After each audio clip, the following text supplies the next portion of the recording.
Le bombardement des camps de réfugiés à Goma par l'armée rwandaise sous le label M23, cette énième attaque est fustigée par le gouvernement de la République démocratique du Congo ce samedi lors du Conseil des ministres. Une réplique disproportionnée est envisagée.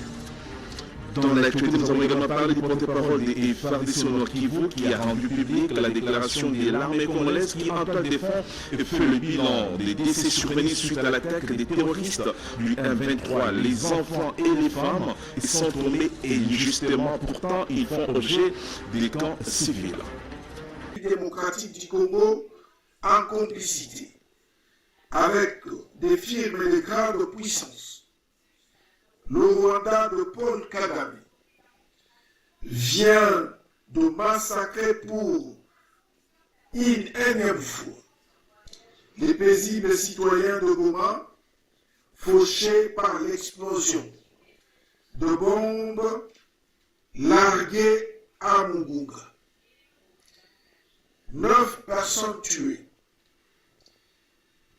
en particulier les enfants, et plus de 26 blessés. Tel est le bilan de cet acte terroriste. Vous avez suivi J.K. Kaïkou, le porte-parole des FARDC au Nord Kivu. Restons dans le même chapitre pour les boucler définitivement. L'Agence des Nations Unies pour les réfugiés et les fonds des Nations Unies pour l'enfance condamnent le bombardement des 3 sites des personnes déplacées dans les quartiers du lac Vert, Lushagala et des Mugunga. Nous sommes dans la partie est de la République démocratique du Congo, précisément à Goma, au Nord Kivu, dans l'est de la RDC. Les États-Unis d'Amérique condamnent fermement l'attaque menée, selon les Américains, par les forces de défense rwandaises, RDF, et les rebelles du M23 contre le camp des personnes déplacées internes des Mugunga dans la partie est du pays. Une attaque survenue vendredi 3 mai dernier et ont causé plusieurs décès et blessés, dont nombreuses sont les femmes et enfants. Les porte-parole du département d'État américain, Miller, a quant à ses exprimé une profonde inquiétude concernant les récentes activités de RDF et du M23 dans le Nord Kivu, qui ont conduit au déplacement de plus de 2,5 millions de personnes. Les États-Unis ont appelé toutes les parties à respecter les droits humains et à se conformer au droit humanitaire international. Miller a en outre souligné l'importance du respect de la souveraineté et de l'intégrité territoriale de chaque État, tout en tenant responsables ceux qui commettent des abus des droits humains dans l'Est de la RDC. Les USA continuent de soutenir les efforts diplomatiques régionaux et exhortent toutes les parties à désamorcer les tensions et à rechercher une solution négociée pour une paix durable. Cette attaque a incité le président de la République, Félix Tshisekedi, à interrompre son voyage en Europe et à rentrer chez lui, tel qu'elle nous renseigne les services. Pourtant, durant son séjour en Europe, Félix Tshisekedi a abordé la situation sécuritaire instable dans l'Est de la RDC, cherchant les soutiens d'Emmanuel Macron pour contrer les activités du M23 soutenues par le Rwanda. Macron a clairement déclaré, je cite, « Le Rwanda doit cesser son soutien au M23 et retirer ses troupes de l'Est de la RDC. » Il a également évoqué la possibilité des sanctions ciblées contre le Rwanda. Pour rappel, le combat du vendredi dernier ont perturbé la distribution des l'aide humanitaire par le Médecins sans frontières, MSF, qui a dû stopper ses activités en raison d'insécurité. Le MSF a condamné l'utilisation croissante de l'artillerie lourde à proximité immédiate des sites déplacés autour de Goma, ce qui a de conséquences tragiques pour la population prise entre deux feux. Disons-le, la situation actuellement est sous contrôle de forces armées de la République qui maîtrisent la zone afin que la population de cette contrée du pays retrouve la quiétude et évacue librement à ses occupations. Ça fait couler beaucoup d'eau sous les ponts, cette affaire des corruptions des élus provinciaux à la veille des élections des sénateurs et gouverneurs. L'UDPS est tagué dans cette affaire. Nos confrères de la radio Top Congo ont à cet effet contacté le secrétaire général de l'UDPS, Augustin Kabouya, qui est resté des marbre malgré les critiques à son égard. Suivez. députés, en quoi ça devient une corruption. Je ne suis pas allé toquer à la porte des députés ACP, tout comme je pouvais leur donner de l'argent de motivation. Ça n'engage que moi. Je vous renvoie un peu en arrière. L'équipe nationale de Léopard, lors de la phase finale de la Coupe d'Afrique des Nations en Côte d'Ivoire, quand nous avons franchi la phase de demi-finale, l'État congolais avait sorti l'argent ici pour motiver ses joueurs, pour payer les cautions. C'est moi-même qui ai payé les cautions. L'argent de campagne, j'ai donné à ces députés-là. Pourquoi on ne parlait pas de corruption à cette époque-là? Cette motivation, c'était pour les obliger à élire le candidat UDPS. Ces gens-là étaient listés sur quelle liste? Et vous allez m'interdire de ne plus les motiver. C'est interdit par la loi de motiver mes propres députés à moi. Et vous aurez dû les motiver après. Non. Est-ce que vous connaissez mon agenda? Puisque je peux le faire quand je veux. Ce sont les candidats indépendants. C'est eux qui n'avaient pas de députés qui vous disaient que non, nous allons intervenir, nous allons faire. Il n'y a pas eu de corruption. Mais pourquoi ces véhicules ont été saisis? On va nous restituer nos biens. Les gens étaient entraînés dans les discours comme vous développez là. Ça ne passera pas. On va utiliser la caméra publique pour justifier la saisie de ces victoires-là. On doit nous prouver en quoi c'est la corruption. Nous irons devant les juges qu'on nous prouve qu'ils prennent leurs avocats, qu'ils nous disent que non, c'est une corruption. Mes députés avaient refusé la corruption auprès des candidats indépendants. Et j'ai voulu montrer à mes députés aussi que, comme vous avez honoré les partis, comme vous avez tout rejeté, moi aussi je suis en mesure de vous honorer à mon tour. Et vous avez eu l'argent pour payer tous ces véhicules? Ça, c'est déjà encore une autre question. On vous a dit qu'on a cassé la banque quelque part, on a volé l'argent. Quelqu'un ne peut pas donner à crédit. Nous avons négocié à crédit. Qui va éponger l'ardoise, donc qui va payer ses crédits? Ça, c'est pas votre problème. À présent, prenons les registres des entreprises publiques, direction, inspection générale des finances où les mandataires affiliés à l'Association nationale des entreprises publiques et entreprises du portefeuille ANEP étaient devant le patron de cette institution rattachée à la présidence de la République démocratique du Congo, Jules Alingete, accompagné de son adjoint Victor Batouleda. C'était le jeudi 2 mai 2024. Dernier pour une rencontre fructueuse ayant pour but de comprendre les missions d'encadrement de l'inspection générale des finances. Suivez les détails dans cet entretien. Les missions d'encadrement et l'inspection générale des finances dans les entreprises et établissements publics du portefeuille étaient au centre des échanges entre l'IGF et les mandataires affiliés à l'Association nationale des entreprises publiques et entreprises du portefeuille ANEP en sigle, jeudi 2 mai dernier, dans l'enceinte de cette institution rattachée à la présidence de la République. Cette grande rencontre initiée sous l'égide de l'ANEP a permis aux deux parties d'élever certains équivoques dans l'encadrement de l'IGF. Un entretien fructueux de près de 4 heures du temps a donné l'opportunité aux mandataires et l'inspection générale des finances d'éviter les préoccupations de Zin devant Jules Alingete, les gendarmes financiers qui, à son tour, a saisi l'occasion pour éclairer la lanterne de l'auditoire sur certaines questions posées. L'heure est venue où l'IGF a pris l'option d'élever ses missions dans certaines entités de l'État, et c'est là, après 2 ans d'émissions d'encadrement dans les entreprises et établissements publics. Nous venons de leur annoncer dans les tout prochains jours la fin de la mission d'encadrement dans la plupart des établissements et entreprises publiques. Et aussi pour le reste du temps, nous avons essayé d'examiner les petits problèmes qui se posent de manière à ce que nous puissions ensemble donner des solutions à ça. Une nouvelle plutôt bien reçue par Patrick Ngundu, le secrétaire exécutif de l'ANEP, qui estime à son tour que les mandataires publics ont maîtrisé les règles de la bonne gouvernance ingurgitées par l'inspection générale des finances. Après plus ou moins 2 ans d'encadrement, la plupart ont pu mettre en place des règles prudentielles de gestion. Ils ont maîtrisé les règles de bonne gouvernance.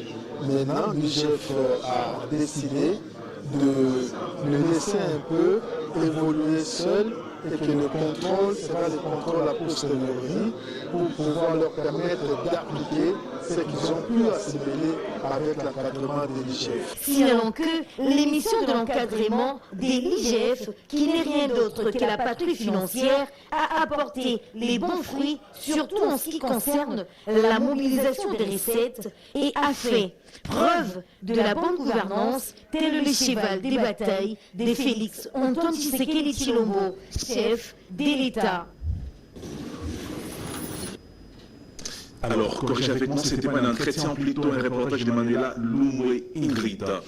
Le PNID s'est engagé à permettre à la Direction générale des impôts à mobiliser ses recettes à travers la formation des inspecteurs des impôts sans frontières. À cet effet, Barnabé Mouakadi, directeur général de la Direction générale des impôts, a rencontré Damien Maman le vendredi dernier. Lors de la rencontre, je l'ai dit, la formation des inspecteurs, les personnalités se sont fixées, les assignations à atteindre. Regardez. La Direction générale des impôts et des programmes des Nations Unies pour le développement ont conjointement décidé de travailler en synergie. Barnabé Mouakadi, directeur général de la DGI, a rencontré les représentants du PNID, les représentants du PNID en RDC, Damien Mama, les vendredis derniers. Lors de cette rencontre, le numéro 1 de la DGI a rappelé les rôles prépondérants dont joue cette régie financière qui contribue à plus de 35% sur l'ensemble du budget de l'État, tout en évitant le PNID à former les inspecteurs des impôts sans frontières pour la maximisation des recettes. La Direction générale des impôts joue un grand rôle. À elle seule, elle doit produire plus ou moins 35% sur l'ensemble du budget de l'État. Voilà pourquoi on n'a pas tardé pour parler aux représentants des PNUD, s'il peut nous aider à ce niveau-là. Il a été vraiment très ouvert.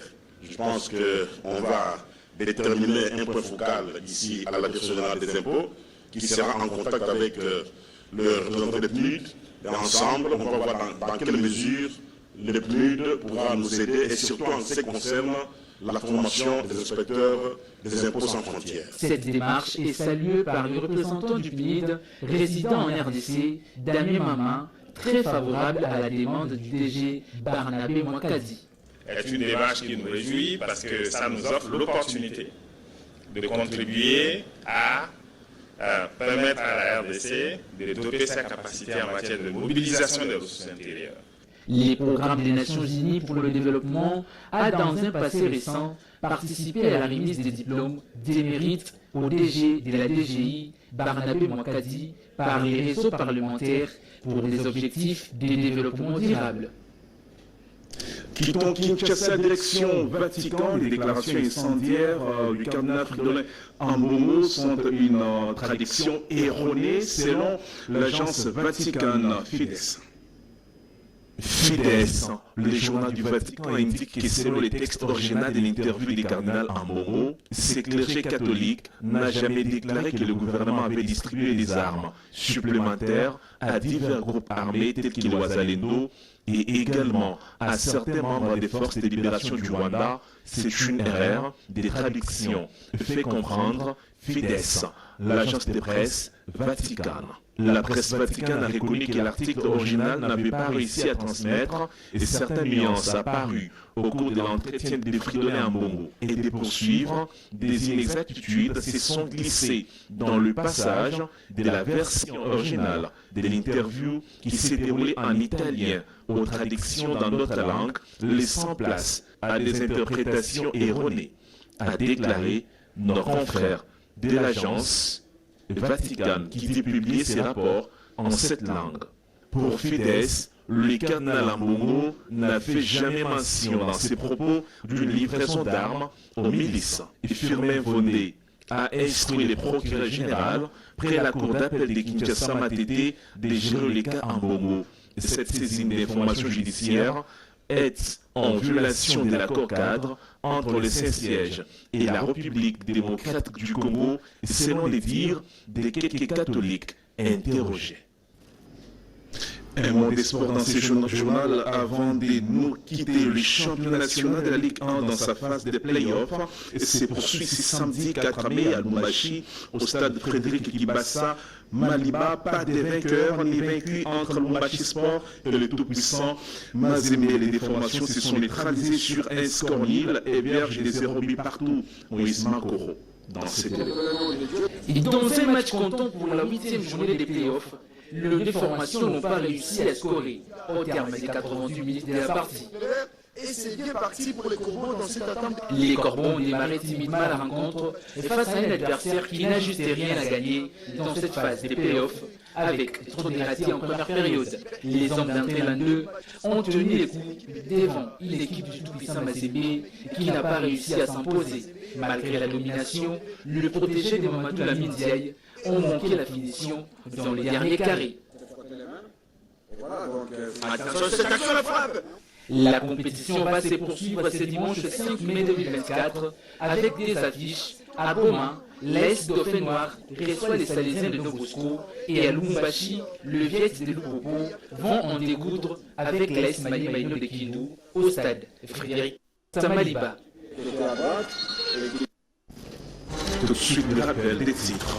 Les épreuves hors session des examens d'État qui ont commencé ce lundi 6 mai 2024 sur toute l'étendue de la République démocratique du Congo, conformément au calendrier scolaire 2023-2024. Le coup d'envoi officiel a été donné ici à Kinshasa à l'Institut Lumumba, limité par le ministre de l'EPST, Tony Mwamba Kazadi. Alain Kalonda-Djati. Tel que répété dans le calendrier scolaire édition 2023-2024, les épreuves hors session de l'examen d'État ont débuté ce lundi 6 mai 2024 et ce, sur toute l'étendue du territoire national et dans les écoles se retrouvant à l'extérieur du pays. Tony Mwamba Kazadi, ministre de tutelle, a lancé officiellement ces épreuves à l'Institut Lumumba, situé dans la commune de Limete à Kinshasa. Devant les représentants du ministère de l'Éducation de Kinshasa, des membres du comité provincial de sécurité, des autorités du sous-secteur de l'éducation et des récipiendaires de ce centre, Tony Mwamba, ministre de l'EPST, a introduit son discours. Parlant des statistiques pour cette édition, le ministre Tony Mwamba Kazadi a indiqué que les 952 334 candidats inscrits sont repartis dans 2959 centres de passation.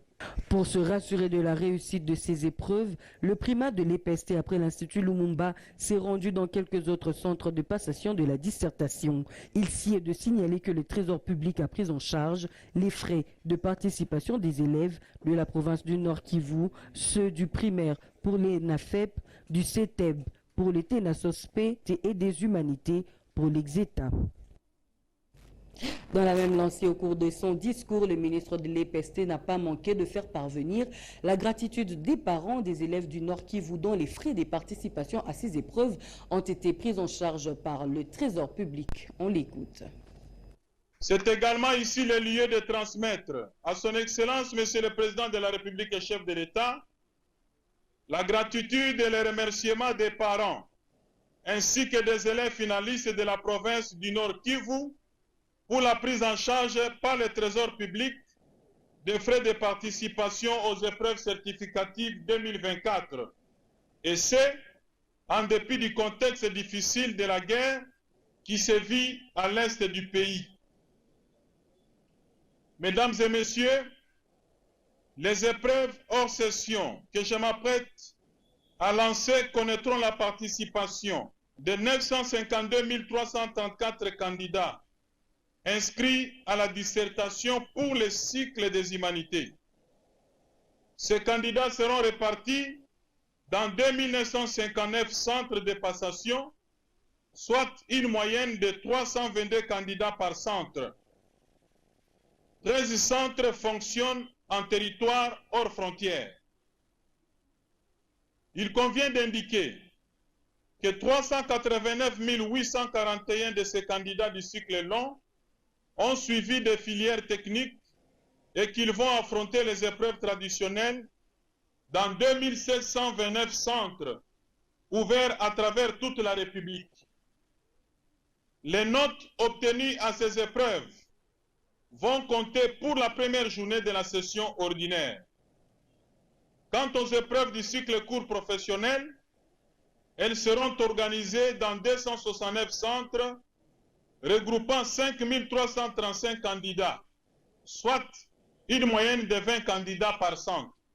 Les épreuves hors session doivent être comprises comme une évaluation des connaissances et des compétences acquises par tous les apprenants depuis le cycle préscolaire jusqu'à la fin du cycle des humanités.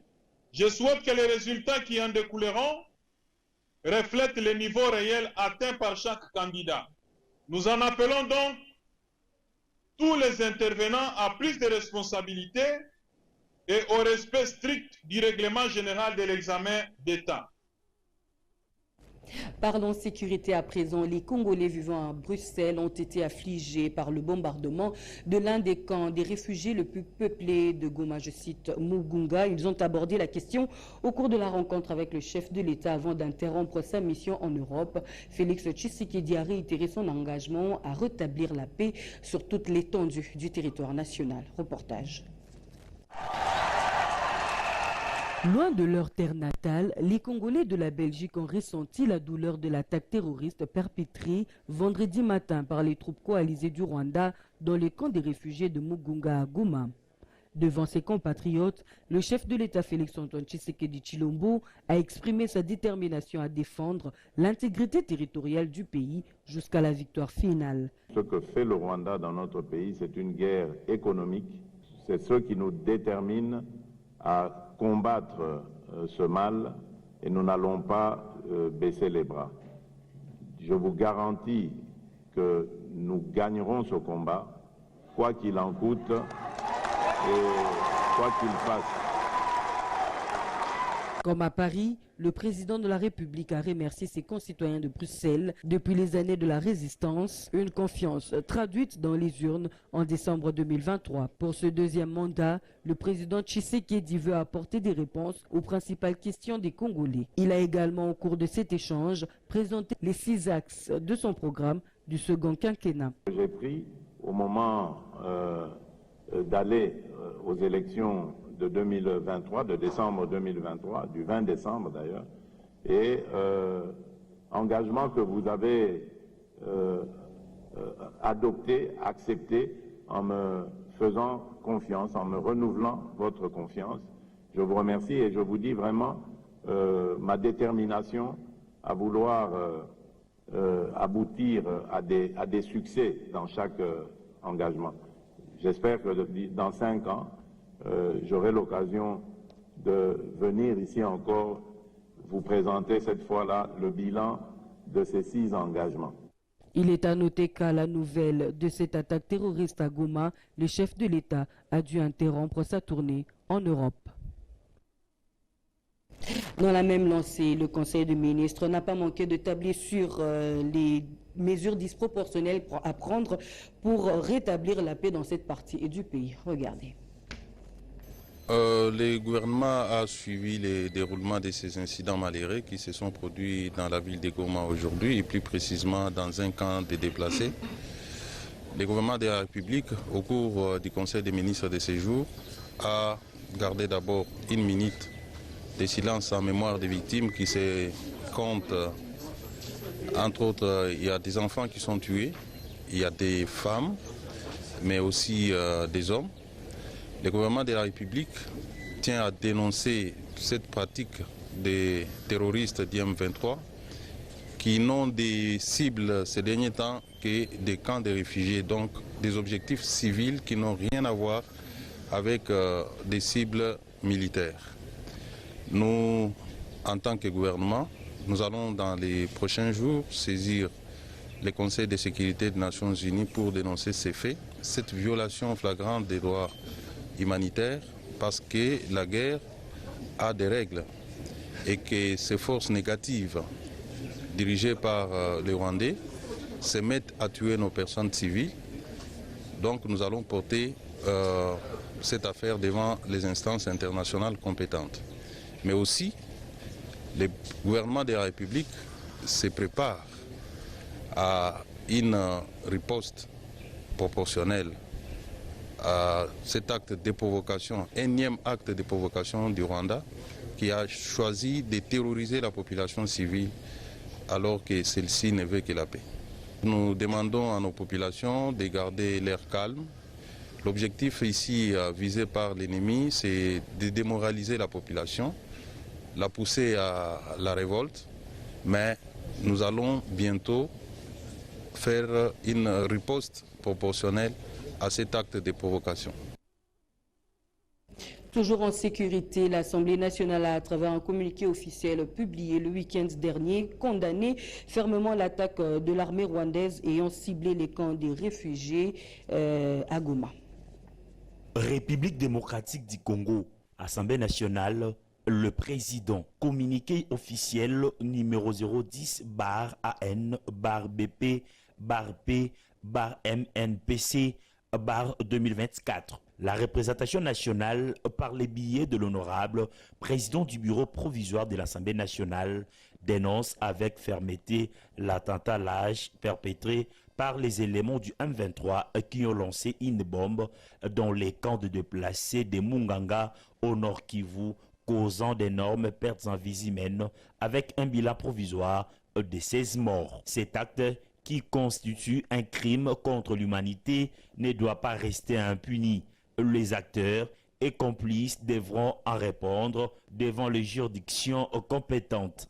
La représentation nationale présente ses vives et profondes condoléances au peuple congolais tout entier et en particulier aux familles éprouvées. Elle appelle le peuple congolais à rester vigilant et à ne pas céder à la peur jusqu'à la victoire finale. Elle encourage son Excellence Félix Tshisekedi Tshilombo, commandant suprême des forces armées de la République démocratique du Congo, nos forces de défense et de sécurité à garder le moral haut car elles défendent une cause juste et noble. Que Dieu protège la République démocratique du Congo et son peuple.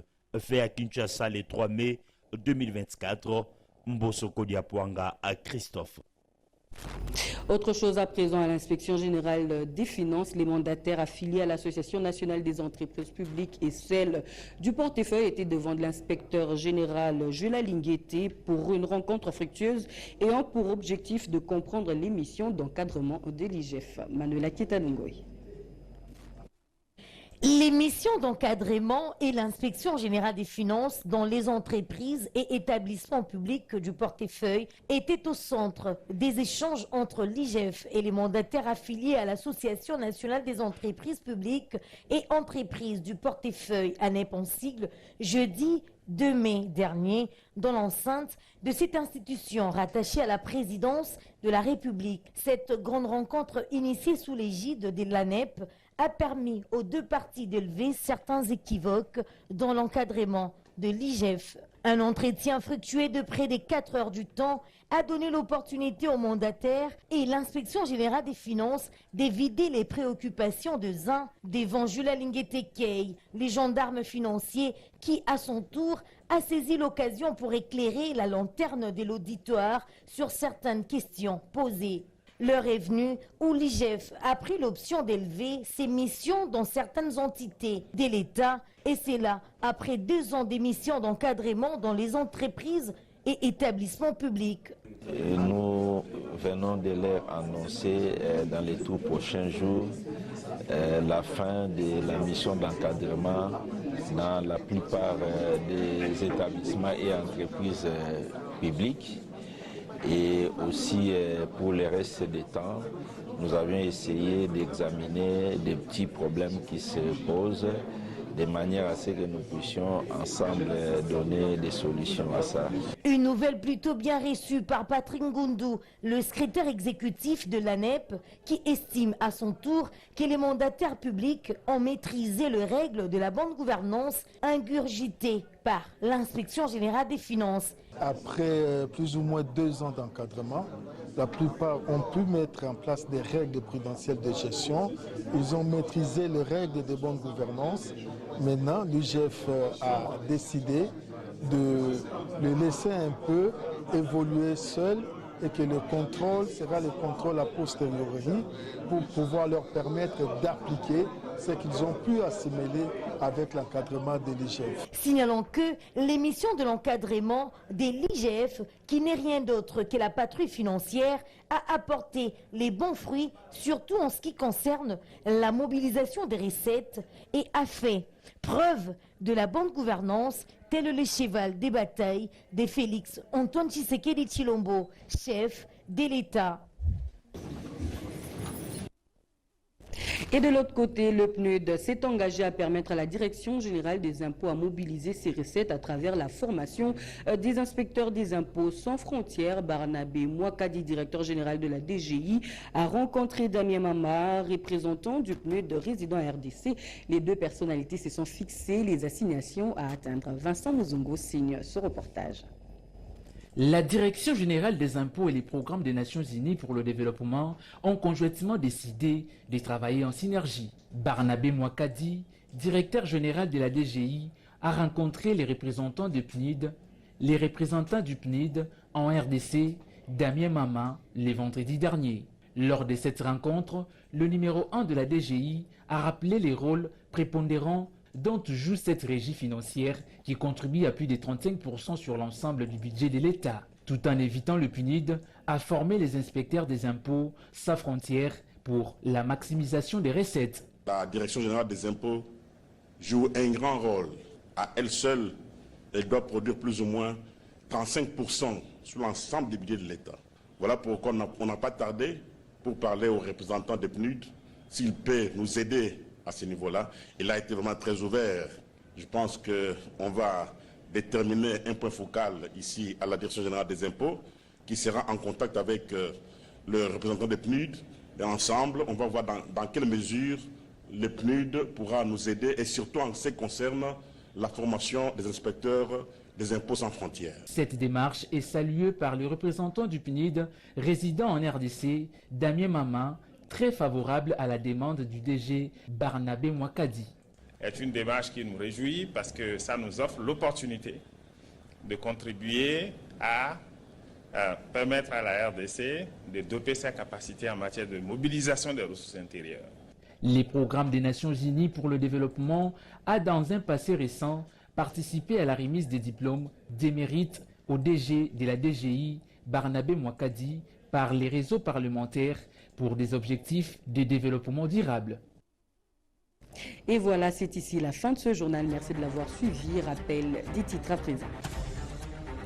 Vous l'avez suivi début ce lundi 6 mai des épreuves hors session des examens d'État lancés officiellement à l'Institut Lumumba Limité ici à Kinshasa par le ministre des tutelles Tony Mwamba Kazadi. Ces épreuves connaîtront la participation de 952 334 candidats inscrits à la dissertation repartis dans 2959 centres de passation. Détonation des bombes au camp des réfugiés de Mugunga à Goma. Vous avez également suivi les détails. Plusieurs voix se sont levées pour condamner ces actes barbares dans la partie est du pays. Le gouvernement a pour sa part lors du Conseil des ministres tablé sur une réplique disproportionnelle. Fin complète de ce journal, mesdames et messieurs. Merci de l'avoir suivi. Restez fidèles sur nos antennes car les programmes s'y poursuivent. Au revoir.